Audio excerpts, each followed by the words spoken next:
So, Damini, please give your brief introduction to us. So my name is Damini Divakar. I'm 24 years old. I come from Sagar district of Madhya Pradesh. I have done my initial schooling from Sagar itself, from St. Joseph's Convent School. After that, I moved to Bhopal to pursue BSc in Physics Honors from Barkatullah University. And I graduated in 2018. After that, I have been preparing for civil services exam. Okay. And who are in your family? Sir, I have my mother and my younger sister. Okay. Very good. So, Damini, you are done with your graduation with BSc honors. Yes, sir. So, why you are looking for your career in administration? Sir, I always wanted a career in which I can utilize my potential and abilities to serve to the society. And I think civil services provide the best opportunity for that. We get diverse areas in which administrators can give to the society. So that's why I want to come and join civil services. Okay. So, what was your optional subject? Psychology. Okay. So, why did you not choose any of papers from your graduation subject? Sir, while I was deciding for the optional, I looked for all the subjects and I decided that I should use it as an opportunity to explore a new subject that I don't know. So, I found psychology very relatable, very fascinating, and also it will help me in professional as well as personal growth. So, that's why I chose psychology. Okay, but as you told me that you have your pre-mindset that you need to go into civil services, so you could have chosen psychology in your graduation itself because it's the part of the strategy, like what you are looking for. Yes, sir. So you could have taken it like in your initial phase only. So, Yes, sir. uh, So initially, I was not very clear about my career path, that what I want to choose, and also there was lack of guidance. So I continued with my science background itself. But later on, I decided to change it. so you made your mindset to go into civil services in graduation only. Yes, sir. Okay. So, Damini, I'm sorry, yeah, actually, I'm feeling Okay. cold. So, Damini, uh, what do you know? What are the roles of a deputy collector in a particular district? Um, so first of all, they have to look after the issues of the district, social issues, economic issues, and all the policies that are being made for the people. They need to be implemented by the district collectors. For example, the Swachh Bharat Abhiyan. And also, sir, they manage a lot of staff and also look after the financial management, the public resources that they have at their hand. So I think these are the major responsibilities. Okay, so suppose you are the deputy collector. So, what will be your priority areas? On which areas you would like to work or you would like to take as priority? So give me like three, four priority areas according to like rank wise, one, two, three, like that. So in my district, Yes. um, so first would be on implementation of smart city project, because Sagar has been chosen for that. So I would like to have it implemented properly and efficiently.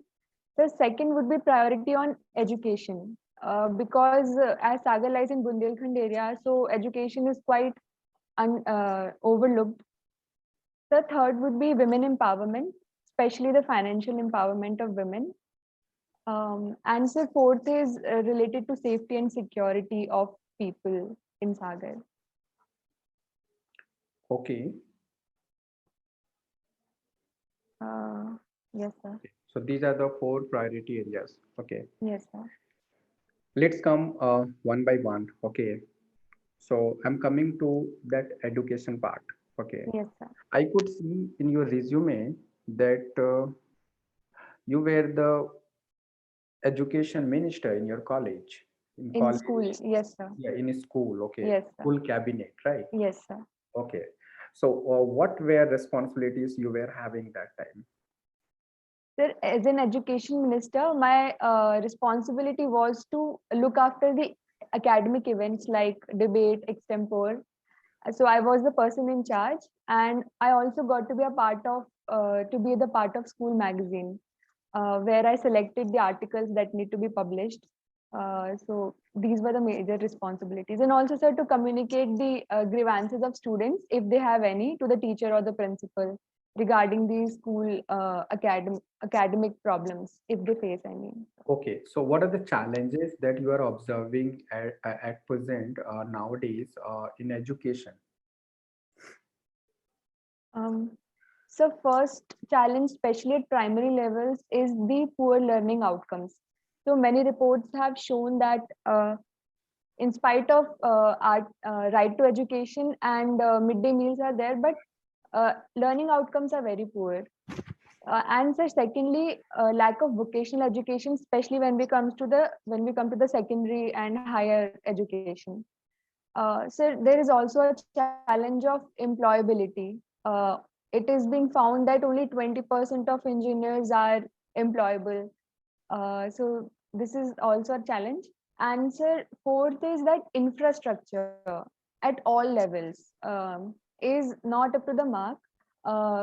In schools, only in primary schools, there's lack of toilet, because of which the dropout rate for girls is very high. And as we go higher, the research labs they are missing. Sir, I have also myself observed that many of my peer group students, they have never been to a science lab before they came to college. So, sir, these are major challenges for education.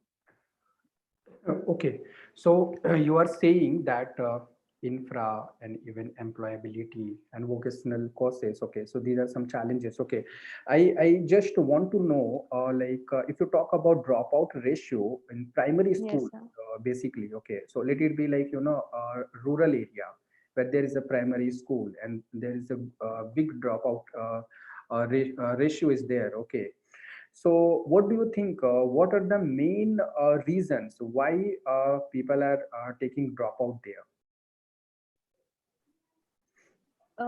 So first is with respect to the infrastructure, as I mentioned earlier, that uh, in after class 6th or 7th, when girls do not find proper infrastructure, they do not come to school. So secondly, also in rural areas, we have problem of income. The poverty rates are high, so parents do not send their children, rather employ them in some manual work. So also, especially for girls, the patriarchal attitude, child marriage is still prevalent, and girls are not supposed to get educated. Such perceptions are there, so that's why the dropout rates are high. So, what are the solutions that you would like to suggest to overcome these challenges? Sir, I think institutional and attitudinal at both levels we need to work. For institution, I think that school infrastructure, teacher and parent teacher meeting should be done occasionally to sensitize parents that education is must. And also, sir, motivating girl child and their parents through scholarships, and providing free of cost material for them. That can be one solution. And sir, in long term, we need to fight the attitudinal um, mindset of the people regarding the girl child. So many programs like Selfie with Daughter, where um, parents are celebrating the success of the girl child, they are there to fight this mindset. So such programs need to be promoted more. Okay, but one major reason because of which parents do not send their children to school is children are helping hands of them. Yes, sir. Like they used to work along with their parents, and that's what they used to earn some money. Okay, so that is what they are not much interested to send their children to school and spend time there. Okay, Yes, sir. so what do you think, like how to overcome this situation? Sir, the major reason for this is poverty is high and employability of parents, I mean the family, other family members is low. We have disguised unemployment in rural areas. So when we take industries, localized industries are there where parents are getting enough income so that they don't consider the need for their children to work there. And also, sir, there are laws in place. So we need to sensitize them about the child labor laws that are in the country, that they can be penalized if they do not follow this. Um, so, sir, I think this can be Okay, done. so Damini, basically, putting industries into a particular area, or uh, making laws, there are a lot of things, or it takes time. Okay, Yes, but sir. what educational rules, or you can say educational, changes should be done, okay, in our education system, so that parents should get motivated themselves to send Yes, their sir. children to school. We do not need to tell them that you Mhm. send your children. They should get motivated themselves. So what are the Yes, sir. educational changes required in our school curriculum? Yes, sir.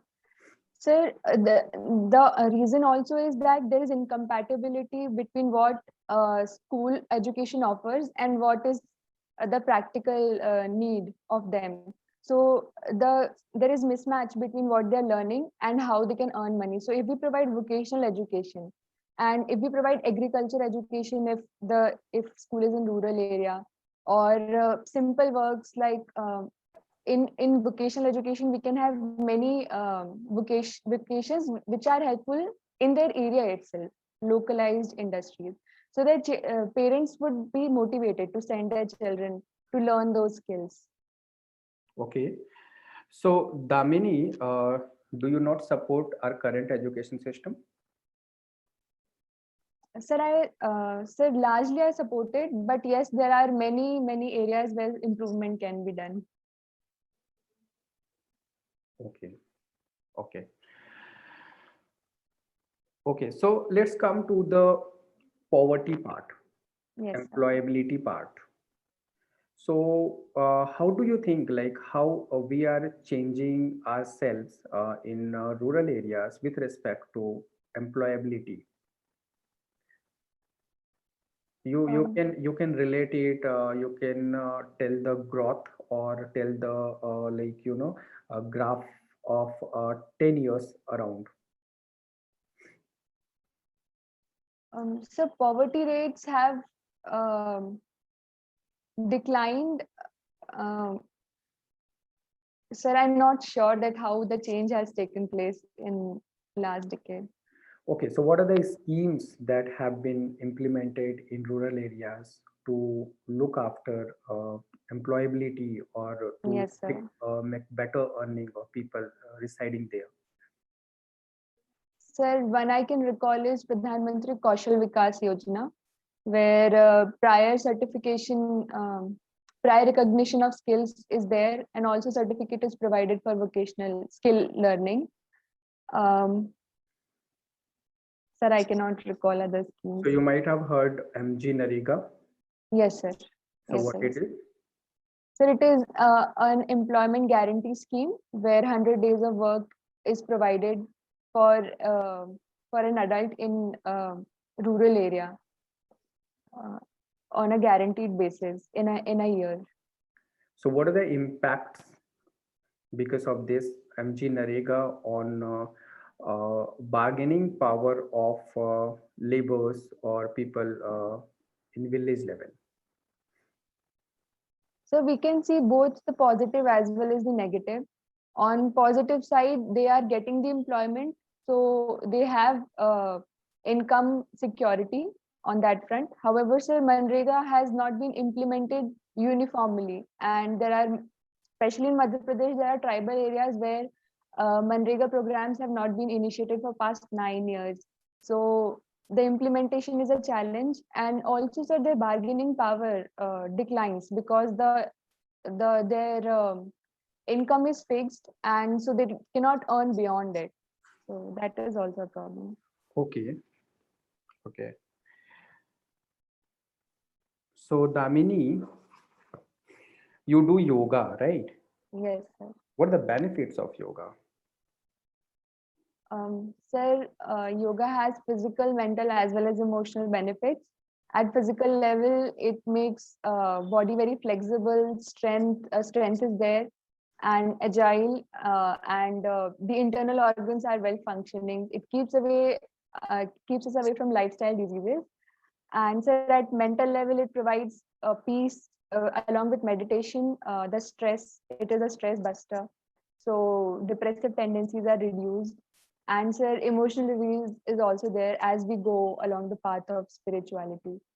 So how So, much time do you spend on daily basis on yoga? sir, around 30 to 40 minutes. Okay. Yes, sir. So you used to do it regularly. Yes, sir. Okay. Okay. So you have mentioned here, okay, Secretary of Dr. C.V. Raman Club of Physics and Electronics. Yes, sir. So this is one of your leadership profile. Okay. Yes, sir. So what do you think? What is leadership? Sir, I think leadership is the ability to transform the vision that a person has into reality by organizing the team and taking the team together to make that vision a reality. So I think that is the basic purpose of leadership. So if I come to this as a secretary of Roman Club of Physics and Electronics, so did you do something as a leader? Um, Sir, we jointly worked in a team, so the major decisions were taken by the president and the vice president of the club.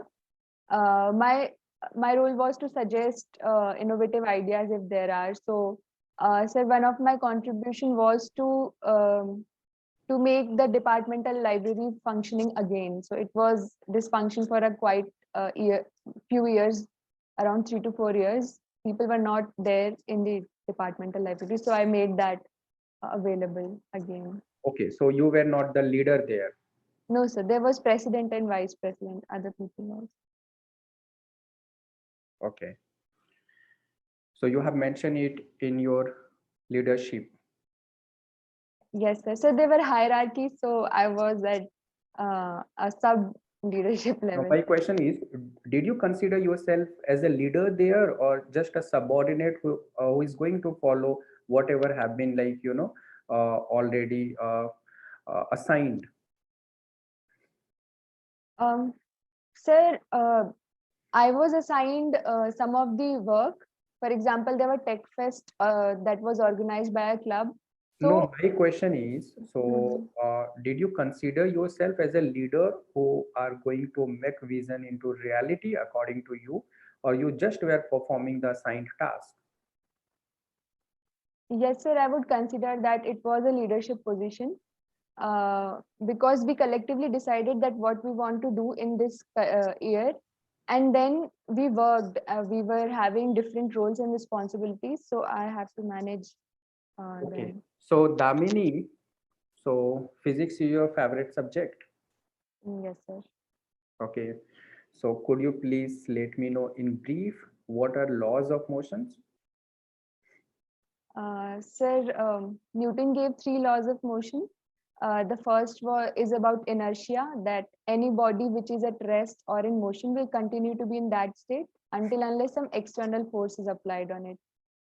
So second motion is regarding the rate of change of momentum, which is directly proportional to the force applied on the body. And so third is about action and reaction, that every action has equal and opposite reaction. So these are the three broad laws that were given by Newton. So second law, is it directional or like it does not depend on direction? So it is directional So what do force, we call that quantity? vectors. Okay. So what is the implementation of the second law? Um, Sir, So there are many examples that, there, for example, in accident, we see that if a person is hit by a large truck, then momentum is very high. So the injury would be very high. If the same momentum was of a two-wheeler. So that is the discrepancy here. I mean, momentum, it is about momentum, that force would be more where momentum is more. Any mathematical value for this? So the formula is there, F is equal to mass into acceleration. Force Yes, is that's equal to what the mass into implementation. Okay. The second Yes, one sir. gives us the measurement of the force. Okay. Yes, So sir. how much force is getting applied to this is going to be rate of change of momentum in directly Momentum. proportion, Yes, sir. right? Okay. Yes, sir. And what is the implementation of the first law?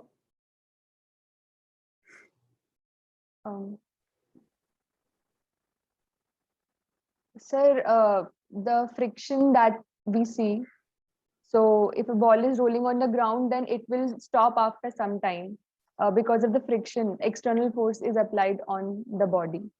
So Yeah, that's what I'm saying. What is the output of the first law?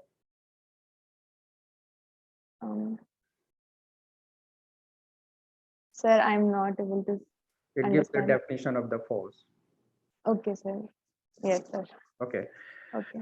Okay, Damini. So thank you very much for answering my queries. Okay, so I would request to Bhargav Ram sir to go ahead with some questions, followed by Shri Suman sir. And over to you, Bhargav sir, please. Thank Yes. you, sir. Hi, Damini. How are you? Sir, I'm good. Good. Fine. Okay. Can you tell what is the literal meaning of your name? Sir, Damini means lightning. Lightning. Yes, Okay. sir. Fine. Right. So, as you were discussing with Amresh sir, you are talking about yoga. Yes, sir. Do you know who is the founder of yoga? Sir, Patanjali. Patanjali. Yes, Fine. sir. And he had written some books on yoga. Yes, sir. He has written Yoga Sutra, in which 198 aphorisms are there related to yoga. You are aware of that? Yes, sir. Sure. And Ms. Dhamini, you are saying that you are discussing about the women problems, Yes, sir. especially child marriages. While answering to the Amresh sir, you said that child marriages are prevalent. Yes, sir. It is true. It is really prevalent in India. Yes, sir. I think that it's still prevalent in India. You think, or it is prevalent? Sir, it is. There have been reports. I mean, I have seen it occasionally that child marriages are happening. Okay. In recent times, any child marriages was happening in your state? Sir, in Sagar district itself, in last month, a women team, there are women units set up that went to the occasion where child marriage was happening, and they stopped it right there. Okay. Yes. So what are the measures if you become the Indian Administrative Service Officer, if you become IAS officer, what are the measures you are going to stop or eradicate this type of systems? Can you suggest us? Sir, first is that we need to have a dedicated force to look after these issues that are taking place or not. And sir, we can also take help of the community, so that the community informs whenever such incidents has taken place. And then the force, for example, a unit which has been set up that goes there and stops it. And sir, in long term, we need to have attitudinal change and perception change in people. So we need to empower girls and women so that child marriages do not take place. And also, sir, there are laws that 18 year is the minimum age for marriage. So people need to be aware of that, and what could be the problem if they don't follow the law. So we need to make them aware about the punishment that can be there. So Okay. yes, Damini, already Women and Child Department is there in your state. yes, sir. Do you think they are not doing the same suggestions which you had given to us? That they are doing, in fact, that they are efficiently doing it, but it is about the change in attitude of the people. Otherwise, any policy fails to get properly implemented. So the solution lies in the ground level. We need to have more girl child educated, provide them financial security. So many schemes like Beti Bachao, Beti Padhao, and Sukanya Samriddhi Yojana in Madhya Pradesh, they are targeted towards this, so that child marriage doesn't take place. Fine. Yes, sir. Regarding education, regarding women education, do you suggest any measures, especially in rural areas? How to upliftment women education? Sir, I think that infrastructure of schools need to be upgraded, and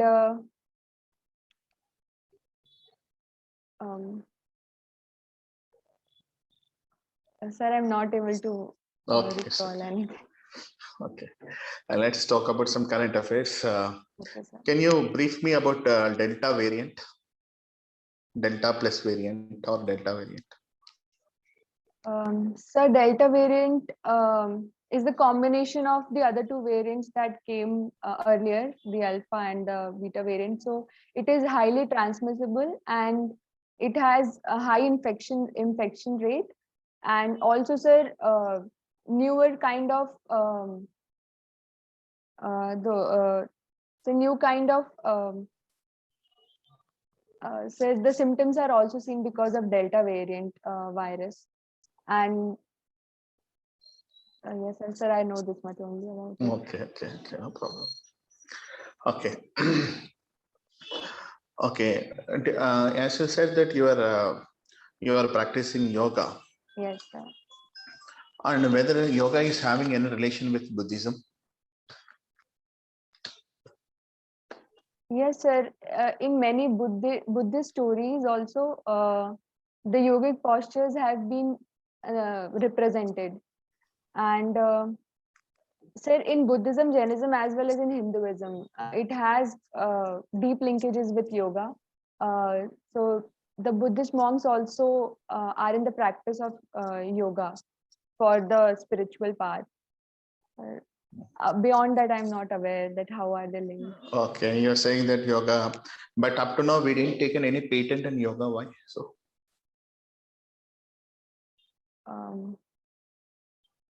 Yes, sir, I have never thought of that, but we should try for it, that because it is our legacy. Okay, we had taken patent on number of things, Yes, sir. but we did not taken any patent on yoga. So, but at the same time, I also think that yoga is not only confined to India. It is for humanity as whole. So patenting it would mean that we have all rights over it. So, sir, it would be that we are reserving it for just for ourselves, but it is for entire humanity. So I think that could be the reason of not having patent. Can you tell me some 5 temples, famous temples in Madhya Pradesh? Yes, sir. So there's Khajuraho temple, then Omkareshwar temple. So then Jain temples are there in Kundalpur. Then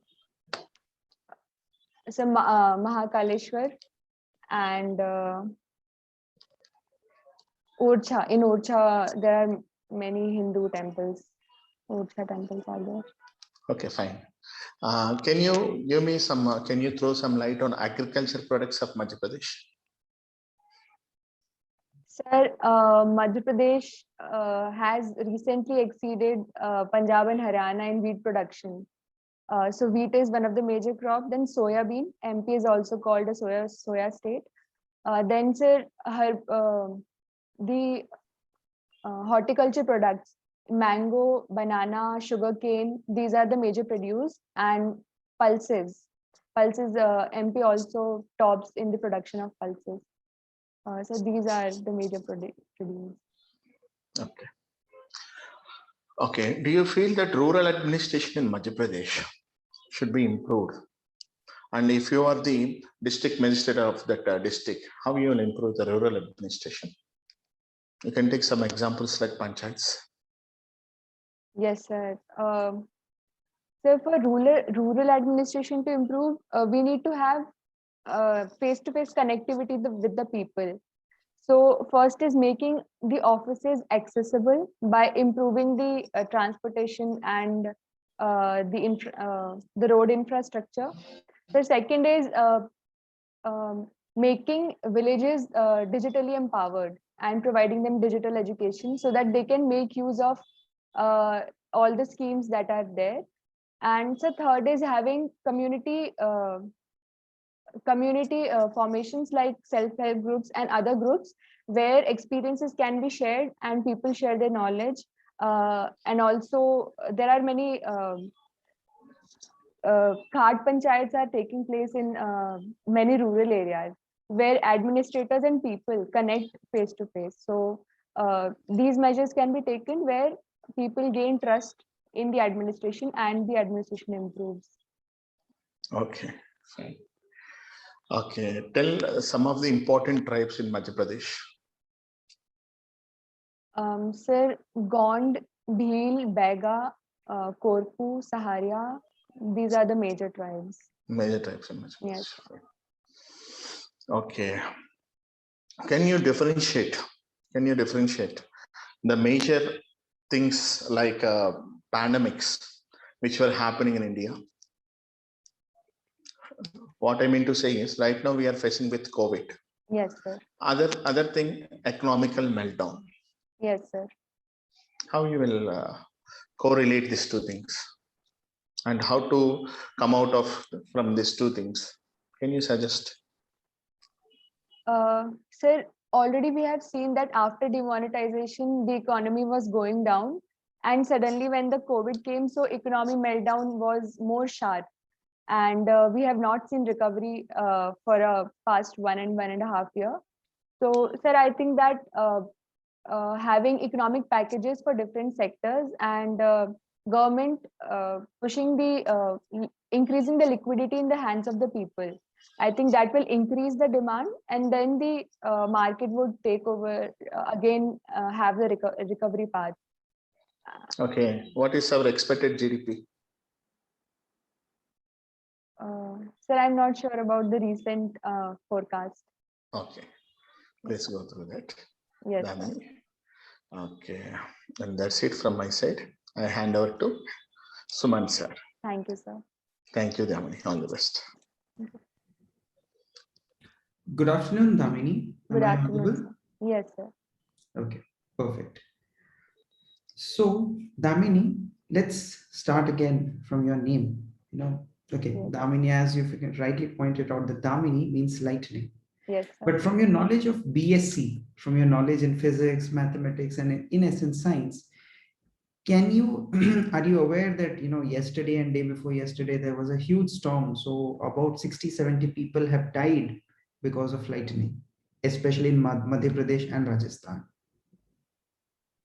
Sir, I've not followed that news. Okay, no issues. I just want to know, how will you explain thunder? Lightning, well, of course, it's what we see to the eyes, but then why do we have that sound? So thunder and lightning are sometimes produced simultaneously, and when the positive and the negative charges in the atmosphere, they come together, so there is a release of energy which is released in the form of sound as well as light. So we have the thunders. So does electrical discharge always produce sound? Because then, for instance, let's say we are plugging in a charge, plugging in an electrical device. Yes, Do we sir. have any kind of sound when a contact happens, when flow of electricity begins? So not every time it results in the sound. We see the spark when we plug in the charger or a plug, but sound is produced so due to in the atmosphere we have heavy raindrops and clouds are there. So I think that is the reason for the production of sound. So if let's say if a discharge is done in vacuum, in the absence of air, there will not be any sound? No, sir, because sound doesn't travels in vacuum, so there would be no sound. Okay. So Damini, let's, you were even told, about the priority areas that you would work upon in your district or in the capacity, even in case of a state. And you mentioned education, you mentioned women empowerment, all so far so good, fine. Yes, sir. But then one important issue I would like to highlight is what is the approximate population of Madhya Pradesh? Um, Sir, I'm not sure of it. It's almost, as per the last census, it's almost close to 7.7 crores. Yes, Okay, sir. 7 crore Mhm. people. So then, how many athletes have been qualified for Tokyo Olympics from Madhya Pradesh? Sir, I don't know. Only two. Okay, Okay. two Okay, sir. athletes. One being a shooter, and the other Okay. person being essentially a member of the hockey team.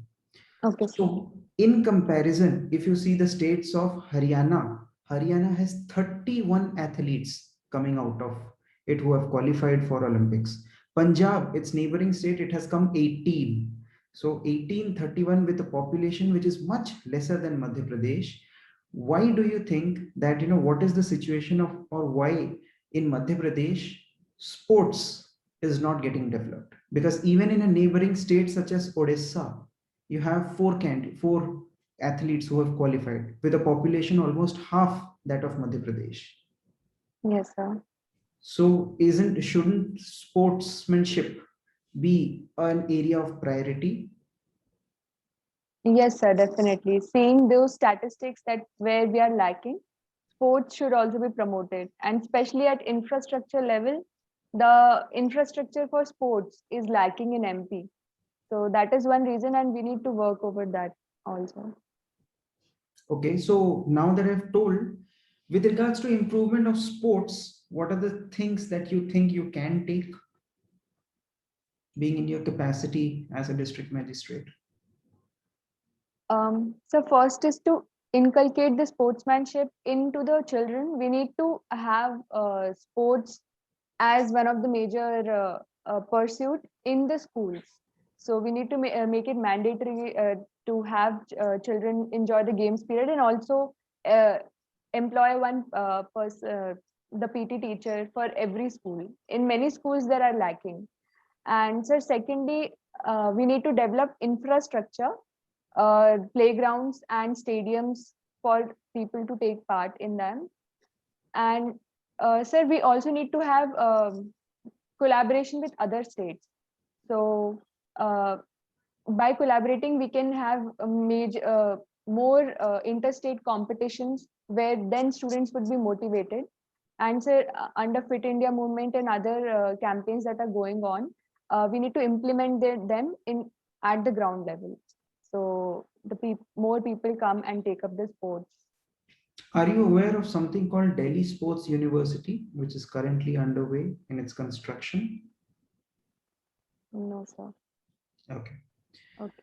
Okay. So, Damini, recently the cabinet got reshuffled. There Yes, sir. was, and it always has been the mandate about the new Modi government, something called minimum government, maximum governance, right? Yes, sir. So, in comparison to that, one statement where the government, minimum government's less of government's involvement.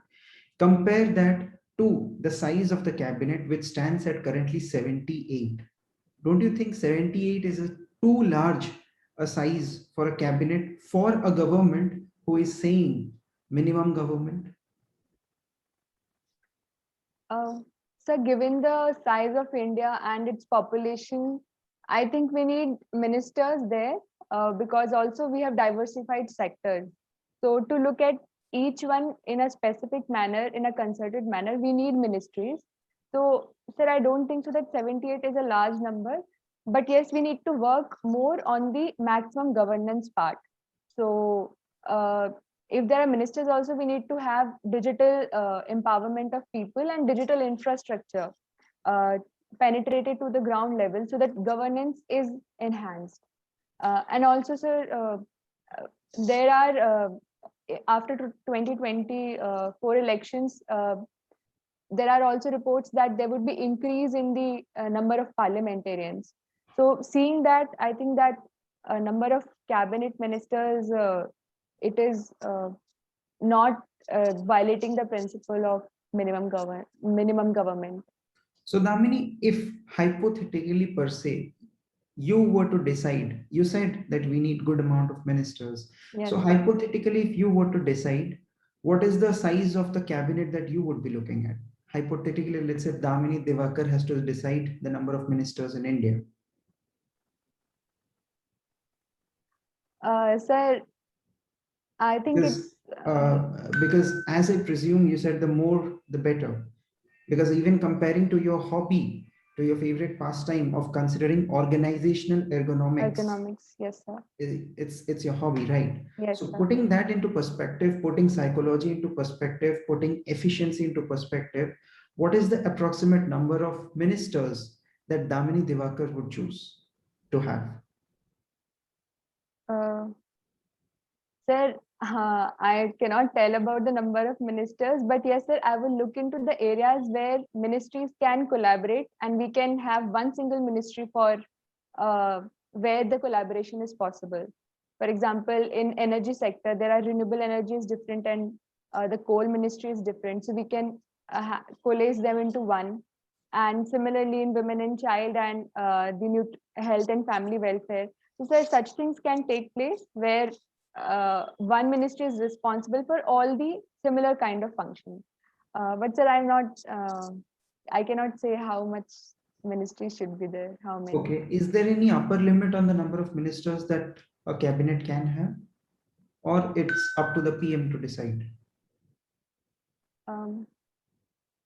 Sir, I'm not able to recall correctly, but there is an upper limit was set up. I think 1/10 of the parliament. Okay. So now you said, I can't help but you ended up saying this, that, the Ministry of Coal and the Ministry of Renewable Energy can be clubbed together. Okay. But the very thing is, with these considering organizational ergonomics only, this was done. Because with the advent of coal, how can you phase it out without developing renewables? And if coal was present, if all of this was clubbed together, this Yes, was sir. hampering the organizational ergonomics, because then the renewables was not getting its due attention, and hence it was Sir, separated. Sir, if we look into this issue by changing our perspective a little bit, we can have that what are the areas where we can phase out the coal and we can implement the renewable energy. So this approach is opposite to the previous approach where we are saying that coal is dominating the energy sector. So my opinion was that if those ministries are collaborated, then we can see that where is that coal can be defaced from the industrial area and the energy sector, and we can have renewable energy. Okay, Damini. Now just one question. Yes, sir. Are you aware of criminal proceedings in India? Yes, sir. CRPC and IPC that are Yes, there. the Yes, sir. CRPC and IPC and all. Yes, sir. So can you just help me understand why, in case of a criminal case, a case is always done the person, the accused, versus the Union of India? Why, as akin to in case of a civil case, there are two people involved in a property dispute, A and B. Then the civil case essentially is A versus B. That is what it Yes, is. sir. But if you do a criminal act, why it is always the criminal, the accused versus the Union of India, and not the victim? So I'm not sure, but can I take a guess? Because the reason of why I asked you this, because this has essentially to do with organizational ergonomics Okay. Um, and so psychology. Sir, it is mainly, it could be because that was the responsibility of state to provide the security to the victim, which the state has failed. So that could be the reason that it is against the state and the perpetrator who has done the crime. But then even when it's a civil case, you have a law. It is the state who implemented that law. Yes, sir. Answer this from the perspective of psychology.